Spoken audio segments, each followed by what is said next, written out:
salaamullaahi calaykum asxaabta qiimaha badanow ku soo dhawaada barnaamijkeena maanta waxaynu ka hadli doonaa mowduuc aad u qiimo badan daawasho wacan.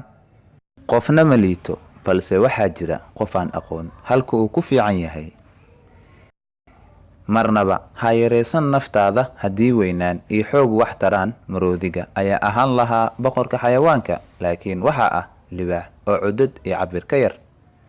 guusha dadka kale ma ahan adiga guuldaradaada mise fashilkaaga. marnaba ha ka xumaan qof kale guul uu gaaray. isdiyaarin, dadaal badan, doonid joogta ah, dulqaad iyo duco ayaa inta badan ah sababaha guusha.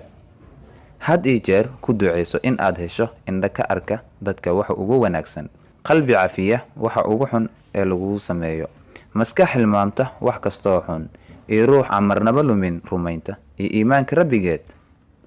noloshu waa sida Facebook oo kale. dadku waxay siinayaan dhibaatada like iyo comment, laakiin qofna ma ku xalinayo sababtoo ah qof kasta wuxuu ku mashquulsan yahay nafsadiisa.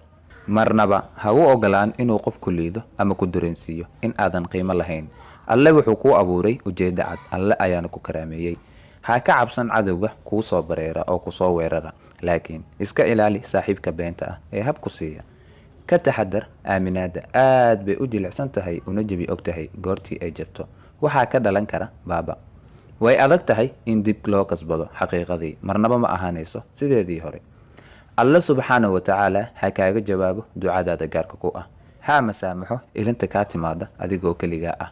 ha baabi'iyo waxa aad ka cabsato ee sirta ku ah. hana ku gaarsiiyo halka aad rabto in aad gaarto ee gudahaada ka guuxaya. assalaamu calaykum.